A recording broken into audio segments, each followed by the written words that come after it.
Welcome to Optimal, the podcast. I'm your host, Dr. Dickon Weatherby, and this podcast and my website all focus on one thing, and that's the quest for optimal health.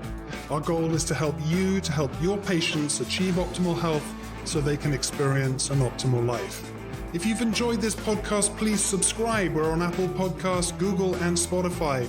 And also make sure to go over to optimaldx.com and check out our resources on the site.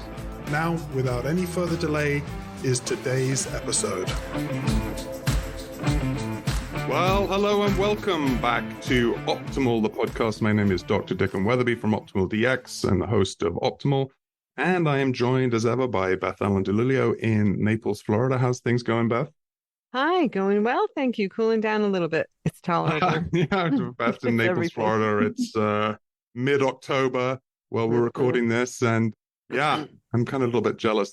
Still got some sunshine, and I guess some oranges are coming on board. And presumably Naples, Florida, you get good oranges. You know, there are too many people here, I think, to grow oranges anymore. I always think of Floridian oranges anyway. Well, we are joined today by Lindsay Goddard. She's from Mosaic Diagnostics, previously known as Great Plains Laboratory. So another company that has made a change in their names, a little bit like how Great Smokies became Genova, and I guess Great Plains became Mosaic. So welcome, Lindsay. I'm going to give a little brief intro to you, if that's okay, so our listeners know kind of who you are. She's a registered and licensed dietitian with a master's in nutrition, currently working on a graduate certificate in toxicology. And maybe by the time that this was written, you hadn't completed. I don't know. We'll ask you whether that has been completed or not. She's worked in a variety of healthcare fields, integrating both functional and conventional approaches. She has been with Great Plains, now Mosaic Diagnostics, for over 4 years and enjoys shedding light on the connections and interactions between the body, the environment, and nutrition. And we've asked Lindsay to come on board today to talk about the organic acid test, or OAT as it's known, and really start diving in a little bit into the nutritional implications. But first off, welcome, Lindsay, to Optimal. Good to have you on board with us. Maybe you could give a little bit of intro to kind of how you got your start, what intrigued you to become a registered licensed dietitian, and talk a little bit maybe about your work in toxicology. Yeah, thanks, Dr. Weatherby and Beth, for having me. So I guess it all kind of started when I was in undergraduate school and I was doing research in ecology and really liked the physiology, and I liked cellular biology. And then I was thinking of gearing towards ecology in my master's, and I was just like not feeling it. So I was like, well, what do I really, really like? And nutrition was always something I had been interested in. So I went on to grad school and was going to do my research in nutrition. And then a professor of mine was like, you should be a dietitian. It'll give you a lot more job opportunities. And so I was like, okay, I'll do that. So I was heavily focused in the research, but then I became the dietitian and did the internship. And then I really liked the clinical aspect, because you could see the research and coming into application. So I did that for a little while, and I started getting more into functional medicine. And then I was starting to get burnout because I was not only working for doctors' offices and my private practice and the hospitals. And so I was just kind of going 1,000 miles an hour. And finally, I was just like, I can't do this anymore. I'm going to end up like one of my patients, of sick and tired and all these problems with me. So I reached out to Great Plains and asked if I could be a part of their clinical team. And then Dr. Shaw said yes. Wow. So here I am. That's a great road. Yeah. It's been fun. And then, as a dietitian, I really didn't have a lot of background in toxicology. I got some insights into the ecology realm that I was in. But then as I was getting into the company and really doing more work with like mycotoxins and heavy metals and toxicants, I was like, I need to get more training. So I went back to USF, and now I'm almost finished with the toxicology certificate. Wow, fantastic.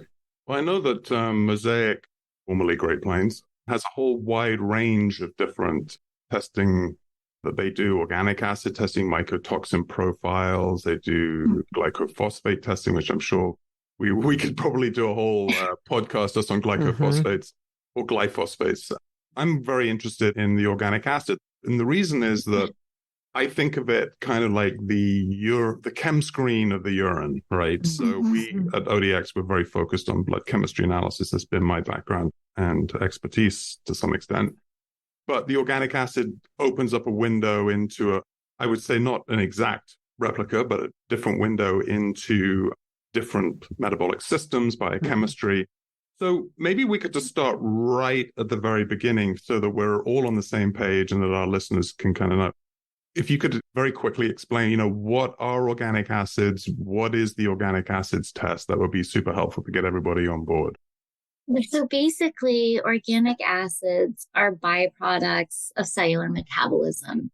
And they're produced by all different organisms, right? Humans, bacteria, fungi. And when you start to see influences on the test, it's like these downstream byproducts of these metabolic pathways. And so you're getting some clues into how things are moving throughout the system, basically, and how things are being utilized. And from an organism standpoint, from like a bacteria and fungi, you can gain some clues into their metabolic function. And so it kind of serves in some different areas, and it's giving you like a broad view of what's happening in the system. That's the way I look at it. We talked a little bit about, too, that this testing was originally used for infants to find out if they were missing certain enzymes, and then they would produce these acids and they would show up in their testing, and then they would be diagnosed a lot of times, right, with inborn errors of metabolism. And it almost, to me, that validates it. What a valid beginning for a test like this, and then expand it to the metabolic health, I guess you can say, of adults. I thought that was a great path, too, for the test itself. Absolutely. And I mean, still being used today, there's lots of labs that do it. So it's not this, abstract thing in the medical industry. I mean, everybody's using it. It's just to like, what extent are they using it and how deep can you go? So sometimes too, you can, even in adults, you can pick up if there are nutrient deficiencies, the body will produce this acid, say, instead of that acid. Like if you're baking a cake or baking something, and you're missing an ingredient or you put the wrong ingredient, you end up with a different product. So would you say you could pick up nutrient deficiencies, inflammation, and again, of course, signs of toxicity and dysbiosis? Is that what it's mostly used for, would you say? Absolutely. Yep. Because, there's a whole section of it if it's just the nutrients. But then you can actually kind of see where they're playing a role in the functionality of that metabolic pathway. And so it gives you like this broad picture. Okay, so, I've got the mitochondria and the Krebs cycle. There's some dysfunction there. I know B12 plays a role there. I know B2 plays a role there. Let me go down into the nutritional section and look and see what's going on. So the test will tell you, we think there's a B12 or a B2 deficiency. And then would it suggest other testing, or do you think that's diagnostic enough insufficiency? So I usually follow up. I mean, it kind of depends on the marker. So for example, like methylmalonic acid, which is giving us clues into B12, to me, that's a pretty good marker. It's a pretty good indicator. A lot of providers use that as a diagnostic tool. But you could also broaden the picture and look at, serum B12. You could look at homocysteine, right? Since that's such an influencer, and how homocysteine is moving over to methionine. And so then you can just kind of broaden the picture of like, okay, let's see where is there a dysfunction? How is it moving? How is it being utilized? And these sometimes, they're not necessarily, people aren't born with this dysfunction. It can be corrected, right, with nutrition therapy. It's not like some, infants are, that's it for life, inborn errors. But these things that you can reveal with the OAT testing can be reversed, correct, with nutrients and other therapies. Oh, absolutely. Like, it's not uncommon, right, for people to develop, let's say, low stomach acid. And so, or maybe their diet is insufficient in animal products, and then they don't supplement. And then we pick up that they have some B12 insufficiencies from either one of those scenarios. So then you correct the root, and then you correct the B12 support, and then they feel better. Yeah, it's amazing. How often do you think someone should repeat a OAT test if they had? I suppose everybody has probably some problem that is revealed with this, but how often would you suggest that they repeat the test to see if therapies are working? Yeah, so I think it kind of depends on what the target is. Usually in like my practice, what I would do is if I was targeting something on the first page, which is the fungal and bacteria realm, I'm usually retesting every 6 weeks because I want to ensure that things are getting better. And I kind of gauge that too based on like symptoms. But for the rest of the test, if it was like I was just supporting mitochondria and I was supporting the nutrition, it would be nice if they could do a follow-up within like a 6-month period just to check in. But I feel like some people can't do that. So I just go based on symptoms for that. And then I don't have them rerun it unless their symptoms change or for the worse. Okay. And then at least in the annual CBC or, chem profile, do you take a look at that too? Say to just as part of the follow-up? Yeah.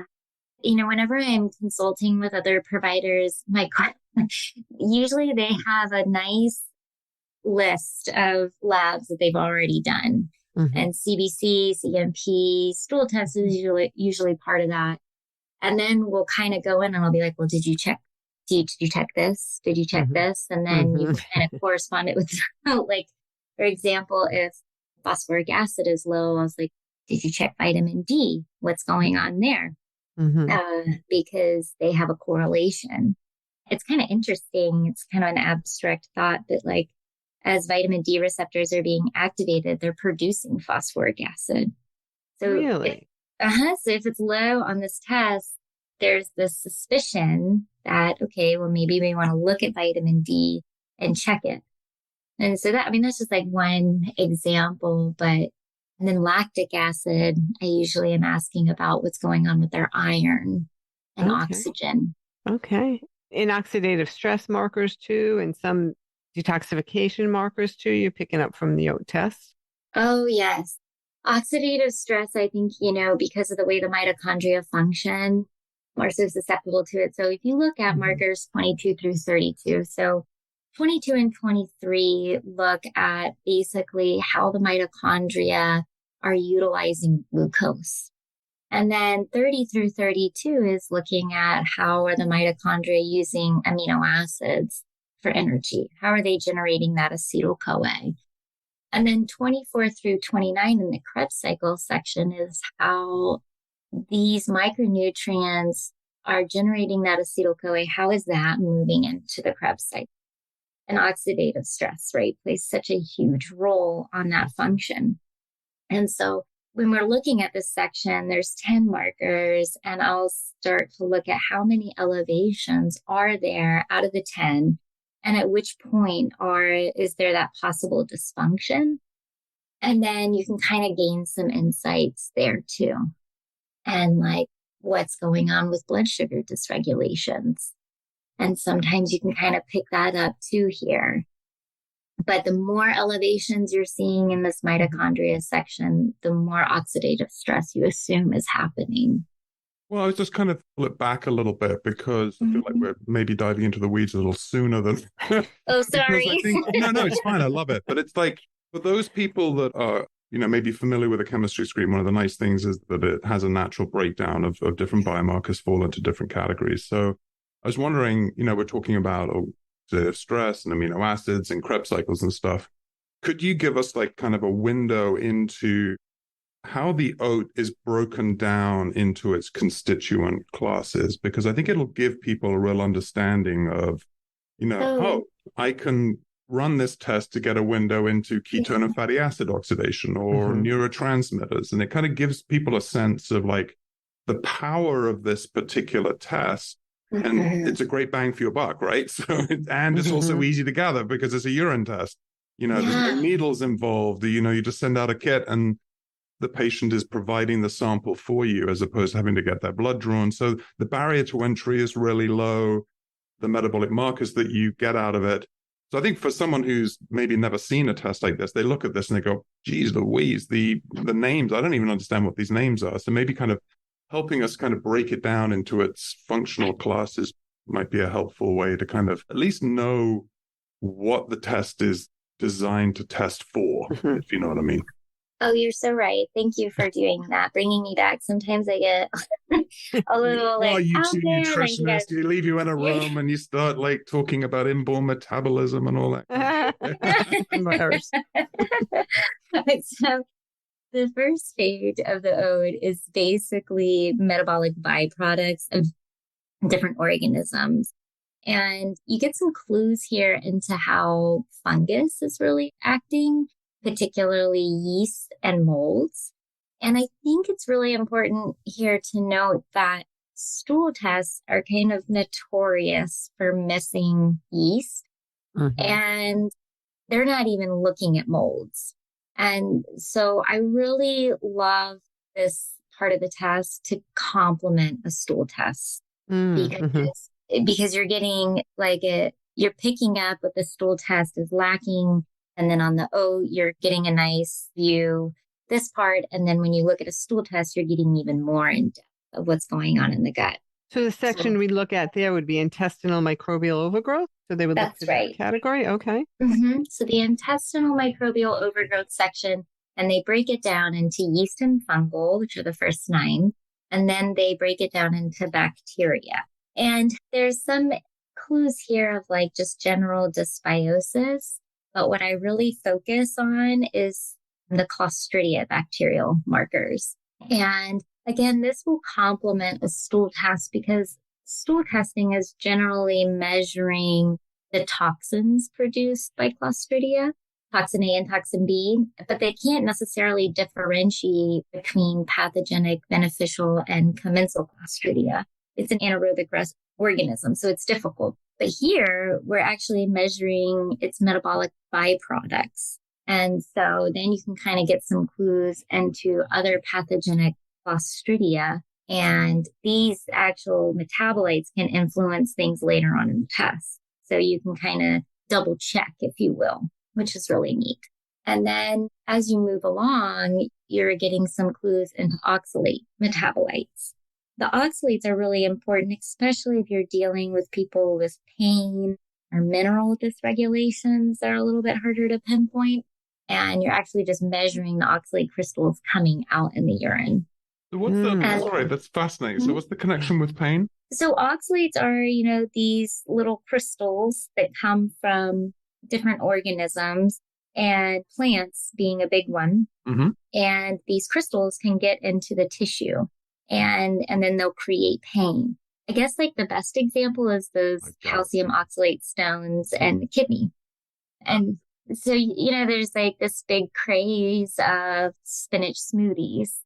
Well, it's great in theory. Until you have kidney stone. Right. But if you take calcium with the spinach, I tell them you might as well, to bind it, used to be the guidance. So it's the calcium with spinach. So you bound up that oxalate so it didn't get to the kidney. Yeah. That's right. Right. And just comes out in the stool. And so it doesn't have to go through the urinary path. And soy is another one. So if like you're working with like vegetarians and vegans and people who have a high plant-based diet, this is always on my radar. And then we move into mitochondrial markers. Yep. Yeah. Yep. And so you have the glycolytic, which is like the glucose metabolism. And then you have Krebs, which is just kind of giving you those clues into how the mitochondria is starting to generate the ATP. And then the amino acid metabolites. So how are they using amino acids for energy? And then we go into the neurotransmitters. You're getting some dopamine breakdown products. You're getting norepi and epinephrine breakdown product. And then serotonin breakdown product, the 5-HIAA. And then you get quinolinic and kynureninic.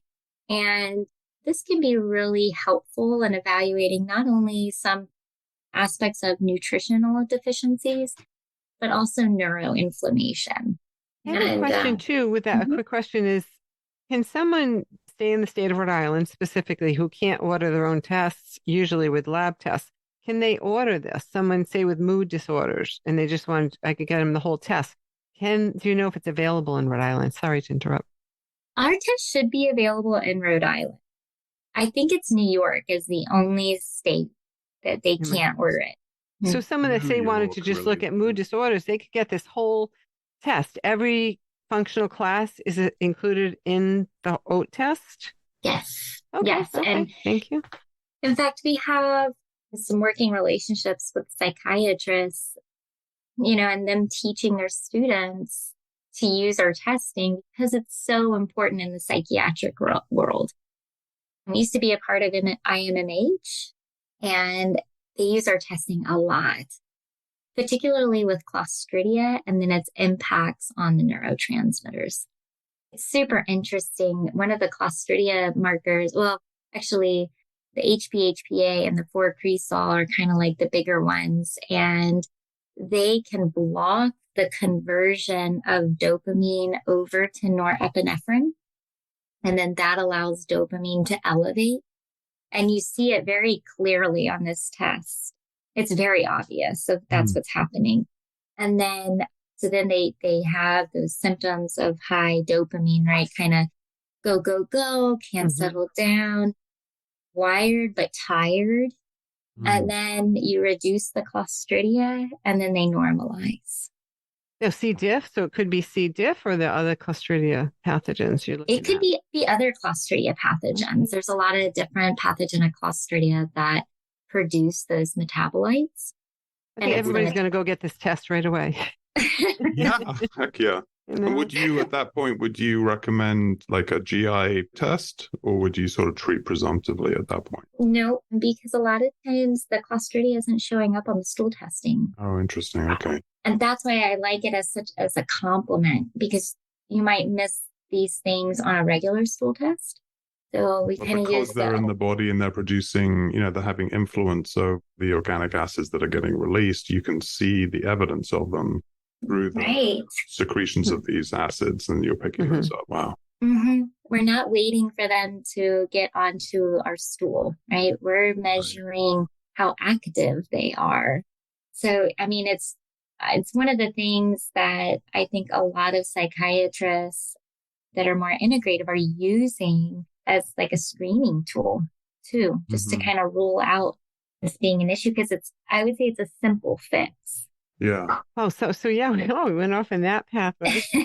I saw the next functional class was pyrimidine. So it's testing for pyrimidine.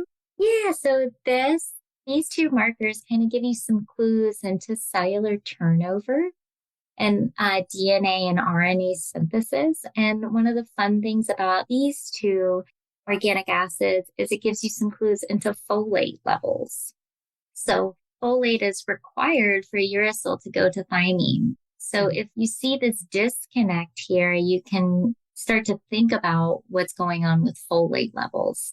And at that point, you could run a homocysteine and kind of check there, or serum levels of folate.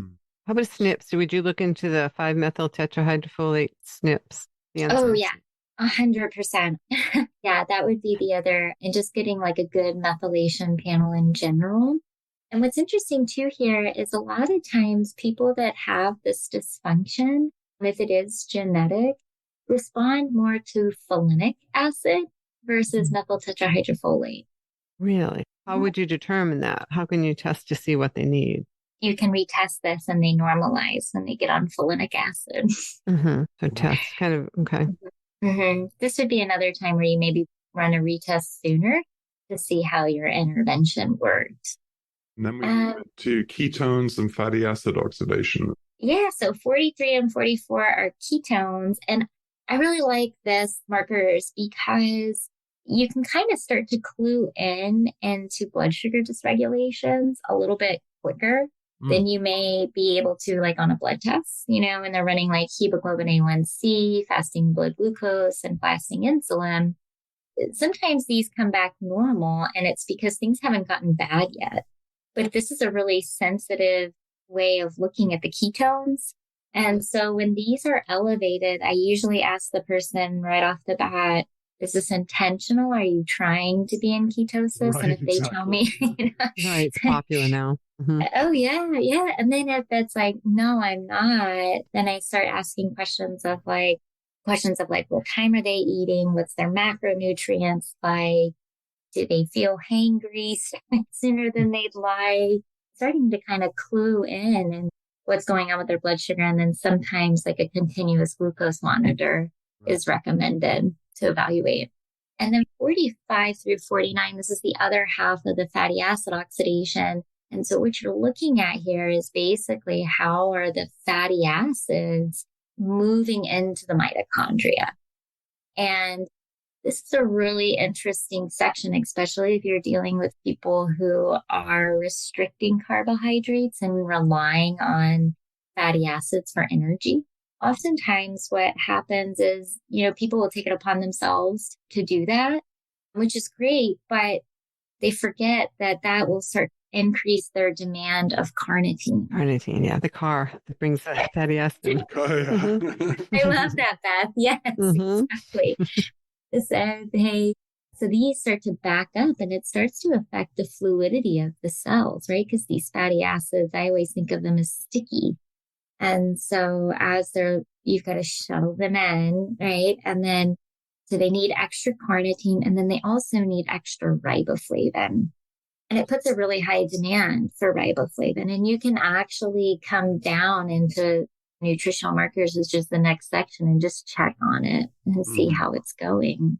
All these pieces putting all these pieces together, I think people are going to be very excited because we are putting all these things that we look at into one test. Sorry, go ahead. Oh, no. Yeah, it's great. There's the utility of this test is often pattern recognition and kind of being able to see like where the pieces of the puzzle fit. Right.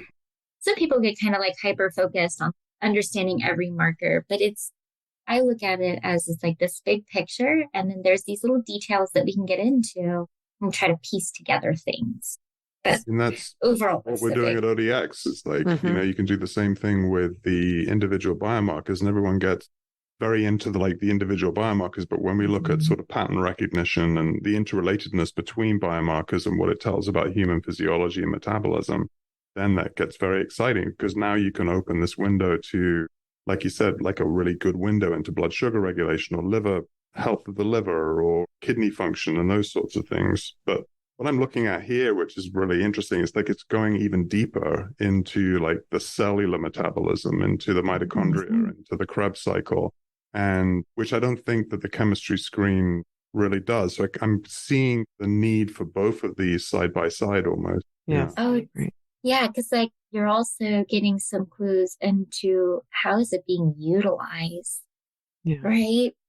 And that kind of leads me into the nutritional markers. So in this section, some of it we're measuring end products, right? We're just going to measure how much B6 is coming out in your urine. But in, say, there's certain markers, the ones that have the asterisks, those are cellular intermediates to pathways that are influenced by that vitamin. So when you have an elevated methylmalonic acid, it's cluing you into there might be insufficiencies of B12s. And so, we kind of talked about that earlier on. And a lot of times, to think about this in this test, I'll go back up to the mitochondria. How is that doing too? There's a methylation marker that we'll get to later on. How is that doing? And so you can kind of see how it's playing off of each other. B6 is kind of an interesting one because this one has so many different effects on this oat. So you can start to see this is low. B6 is low on this. So let's go up to starting with oxalates. Oxalate generation by our liver is influenced by B6. So if B6 is low, what's oxalates doing? B6 is also super influential in neurotransmitter generation. So let's go back up to that and see what's going on there. B6 is also influential in, how is homocysteine going to cysteine instead of methionine? And how is it going to methionine? So you can kind of get some clues later on in the test that will hit about that as well. So let me ask I'm sorry, but do you have like a standard range of how much B6 should be excreted? And when it's out of range, you suspect an insufficiency or an overdose? Do you have a range to go by? So because of the math of the test, you have your mean and 2 standard deviations to the left or to the right of that. Because of that, usually B6 will even go to 0 and it won't flag. But what I look for is 3 and above, because that's what the literature supports. So 3 and above, so that's 3 mole of creatinine of B6 in the urine. And that would trigger you to think that there's a deficiency? If it's lower than that, I might start thinking about that. Yeah. Mm-hmm. And would creatinine itself throw off the test if someone had a problem with creatinine or kidney function? It depends on how advanced they are. Because the creatinine is basically there to account for dilution. And so use it just to kind of support being able to use urine and the metabolites in it. But the only time I usually tell people they shouldn't run an OAT is if they're on dialysis or chronic kidney, probably stage 4. And dehydration too might affect it? Or you'll just see the creatinine go way high. I actually had my husband do this one time and his creatinine was 600. And I was like, you really need to be drinking water. Because really you want it to be like 150 to 250. That's kind of like the ideal range. And that's why we ask for first morning urine, because we're trying to get it as concentrated as possible. But it doesn't really affect the test. You can still read it. They'll just account for that and when they're getting the dilution factor. So the creatinine, they're measuring the creatinine in the urine, and they can use that result for that particular urine sample to adjust the metabolic markers for overhydration, dehydration, and that sort of thing. So it's sort of like a first thing that they probably would look at, and then they would adjust based upon what the creatinine level. Am I reading that right? You are, very much so. And it's also how we will reject samples if they're too dilute. I would say most of the time you come across that with children who are using this test and the infants, because it's so hard to catch the sample. And then when you do, it may be too dilute. If it drops below 20, we reject the sample. Okay. Wow. I'd love to get a little bit about detoxification also, because of course, with more toxins in our environment, in our food, in our water, in our air, you have more for detoxification. So what can you pick up from the OAT test regarding detoxification? Once you go past the nutritional markers, you get into the indicators of detoxification and you get some clues into glutathione status.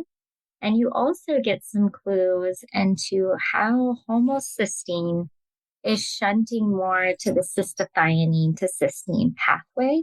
So from a detoxification standpoint, we know that there's certain toxins and toxicants that can influence methylation. And it can also increase the demand for glutathione. So when we look at this methylation toxic exposure marker, we're looking at this homocysteine. Instead of going to methionine via methylation, it's going to cysteine to support the glutathione production. And that's the clue, okay, from the urine. So when you see these two elevated, that's like a big red flag. And then I will also go back up to the mitochondria markers. And if there's a lot of stress happening there, but particularly marker number 24, that's succinic acid.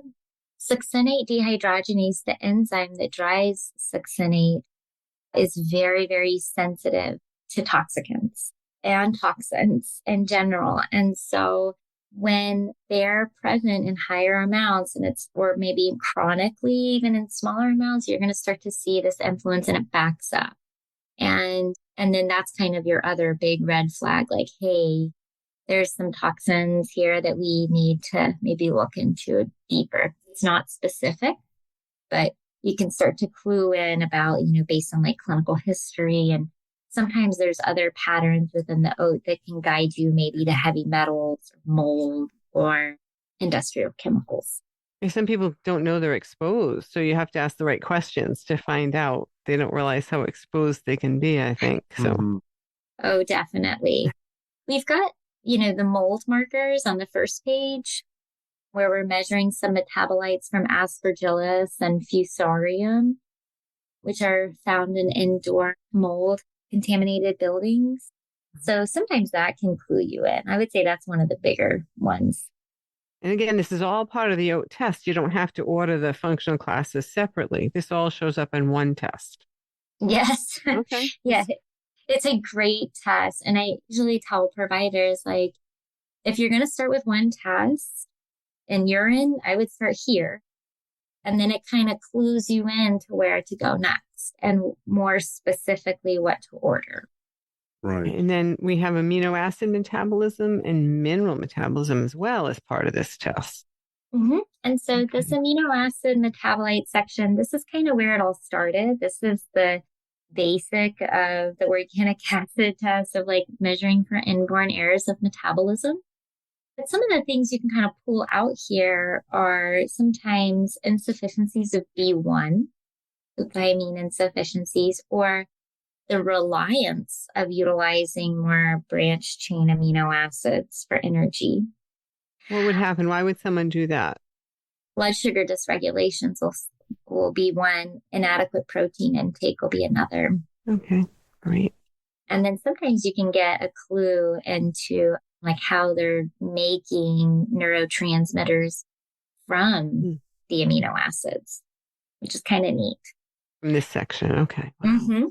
So we're looking at sort of how the body is metabolizing and handling amino acids once you've ingested them. This isn't really looking at amino acid status, right? It's not looking at digestive capacity or whether or not you're consuming enough amino acids in your diet. It's more like once they're on board, now we can kind of see how they're being metabolized and if they're being metabolized correctly.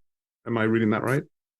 So well put, Dr. Weatherby, because I feel like this section gets misinterpreted a lot. That's what when I first saw amino acid metabolism, I was like, hey, great, this is going to be a window into whether or not someone's able to, adequately digest and break apart proteins. But now I'm hearing you talking, it's like, oh, that's not the case. So it's a lot further down the pathway. So it's a little bit harder to say like digestion and absorption, but it certainly can clue you in. So if I saw these all very low, and then I'm like, okay. But I'm going to go back up to the neurotransmitters, also all very low. And then I'm going to go and I'm going to look at what's going on with the nutritional markers. And is there any insufficiencies there that could be related to also insufficient amino acid intake? And then that all together can kind of clue me into like, maybe I need to run a stool test to evaluate what's going on with the digestion of amino acids, or maybe I just give digestive enzyme and increase their intake. And use of branched chain amino acids you mentioned. So if you have glucose metabolism dysfunction, you'd have an increase in branched chain amino acids? Sometimes you will see that because you're getting some clues into how the skeletal muscle is starting to break down the branched chain amino acids for utilization of energy. Because they have to, right? Because they're not getting the glucose they need. Okay. Right. They don't want to do that. It would not behoove them to, but they will if they have to, right? Because they're necessary. Backup plan. Yeah. I always tell people, I'm like, we got to give the body some credit. It's very smart and it knows what it needs. If we give it the right tools and the right nutrients, it can do a lot. We just kind of have to figure out where it needs the most support. That's all. Well, we talked about I don't know if you want to go into this now, Dr. Weatherby, but what are your two favorite things that you might chat about in the elevator? From a nutrition standpoint, I would probably have that discussion of balance and not leaning one way or the other too much, but just really having a balanced diet, which it seems so trite and so simple, but I just see it being so important. And then it's not necessarily nutrition, but it kind of is. And it's this being gentle with ourselves and not having such a stressful go, go, go all the time mentality. Because I feel like you can do all the right things from a physical standpoint and a nutrition standpoint, but if your emotional well-being and you're stressed to the max all the time, it's not going to make that much of a difference. I mean, it can. 1,000%. Yeah, I think if people have been through a lot of stress, they're going to agree with you 1,000%. And I call it, we know the fight or flight, but I think it's a fight, flight, or fright syndrome, because you can be so paralyzed by stress or frightened or the deer in the headlights look that you can't function. Like you said, you're eating right, you're exercising, you're doing all these things, but there isn't balance in the body, not just in the diet, but in the body. And stress management can help bring that. Otherwise, we'll be paralyzed with fear and dysfunction. Yeah. And people start to wonder when they hit 40 why their body starts to break down. And it's like, well, I'm eating right, but it's like, it's the level of stress that you've been under for the last 15 years or however many years it is. You just can't self-regulate anymore. And I would imagine that a test like this can kind of give you an early window into how is the body's metabolism and physiology responding to the lifestyle that you're living, the food that you're eating, the stress that you're under. And like you said, give you windows into where areas that we can make adjustments, be it nutritional, be it lifestyle, all that kind of stuff. So fascinating to hear you talking about it. And I love how you kind of almost walk through your thinking process around if you see these oat markers lower in the test, like, 55, 56 or whatever. And now you're starting to go back up again and look at the interrelatedness between the other biomarkers, because that's how I look at a chemistry screen. One of the questions I wanted to ask you was, a note comes back. What's the first thing that you look at? And the reason I ask that is that people always ask me that, when you get a chemistry screen with 100 biomarkers on it, where do you look first? And I always look at serum proteins, because I'm interested in, as a naturopathic physician, we were drilled in, it's like, oh, you've got to look at how is the body digesting and breaking down and absorbing nutrients? When I look at proteins, I'm looking at it through the window of, are you obviously intaking adequate levels of protein, but how is the body handling it once it's in your stomach? And then I look at like BUN and phosphorus, and then I look at MCV and calcium and iron. It's like all of these things slowly start to build up this picture of whether or not someone has insufficient digestive capacity. So I'm curious where you go to when a note comes back. What is the first pattern that you look at to kind of verify or make sure that things are moving in the right direction or not? I usually look at the mitochondria first. So I'll look at, because you can start to build a case of why do I think this person is on a lot of mitochondrial stress. And it tends to be what is causing a lot of their symptoms, or at least contributing to a lot outside of the GI tract and the first page. I mean, the first page is kind of, the yeast and the molds and the Clostridium. Sure, like that's definitely something that we want to target. But when I'm looking at the person, I look at the mitochondria and I see how functional this is happening. Is there a lot of backups? Is it kind of moving all the way? And a lot of times when I see a lot of backups, I'll go to the ketone and fatty acid section. Like, well, how are they using this aspect too?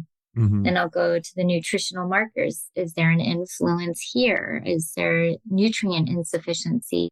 I'll go to the glutathione marker and the methylation. Like, could there be some sort of toxic exposure that's happening that could be further compounding this? And this is why they're so tired and they have brain fog. And then after that, I'll usually go up to the first page and say, like, okay, so tell me the story. What's going on with this patient? And what are the symptoms? And how can we help them feel better while we figure out the rest? Because usually, if they're having a lot of dysbiosis that we've picked up on the first page, that can be an influence on the rest of the test too. But why is that dysbiosis happening? Do they have glyphosate? Do they have a lot of stress? Do they have mold in their environment? a lot of antibiotic use, like what is causing this? And we'll fix that.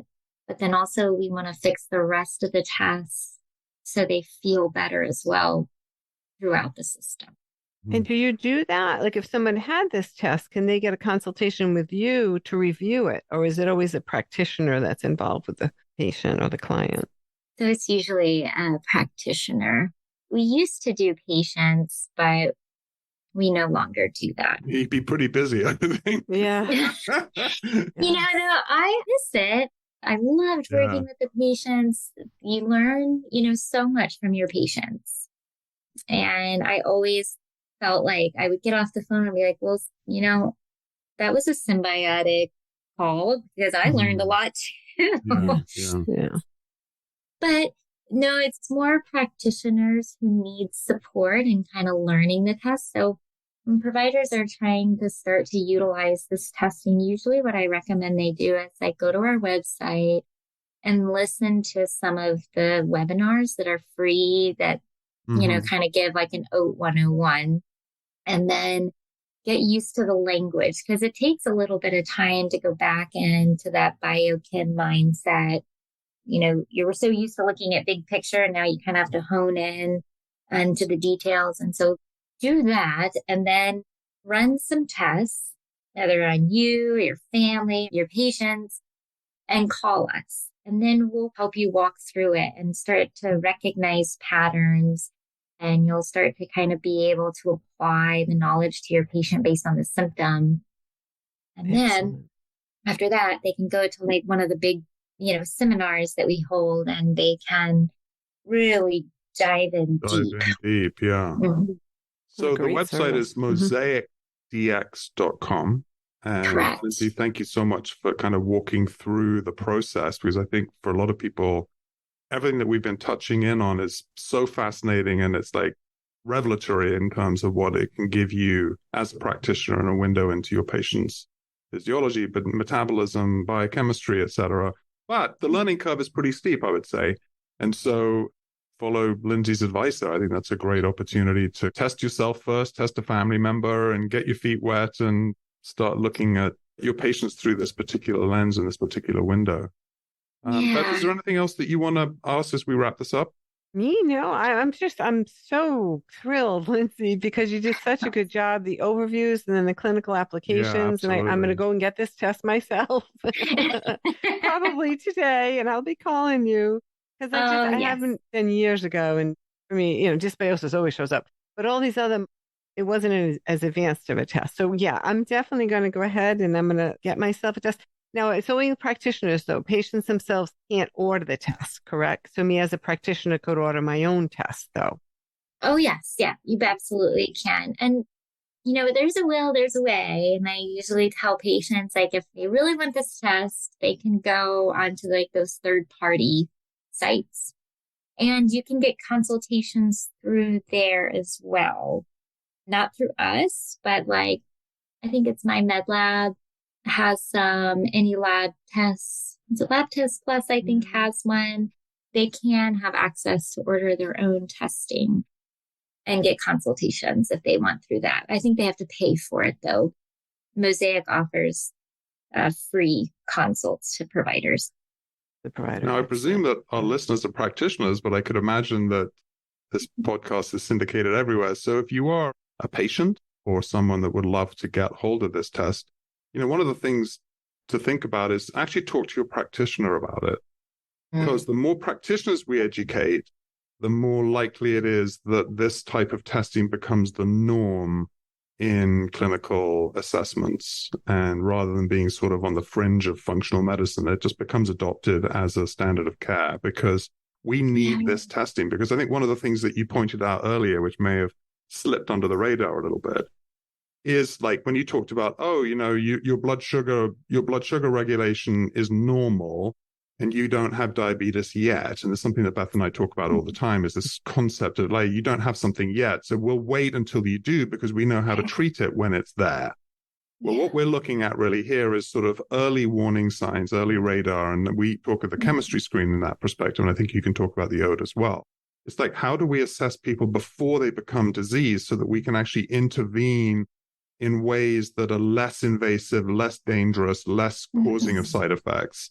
So turn the car away from the cliff. Instead of going over the cliff, we want to turn the car before they go over. Yes, thank you. What a great analogy. Yes. Yeah. Like, hey, I'm going over the cliff, but there's a trampoline under there that may be able to help me. Or, it's like metabolic car wreck. Yes. No, it's true. I can't tell you like how many times I see a terrible looking out and the patient's like, oh, I feel fine. Yeah. And my first question is like, well, what's fine? Yes. What does that mean? But also, you might have just prevented yourself from really going somewhere bad. And we picked it up, and I think that's part of like preventative medicine that is just so important. It gets lost in some of the society. But I did want to just say, Dr. Weatherby, you were saying patients bring this to your physicians. That's really how the OAT got on the map with the autism community, especially. Yeah. They were bringing these to their doctors and saying, I need you to order this test for my son or my daughter.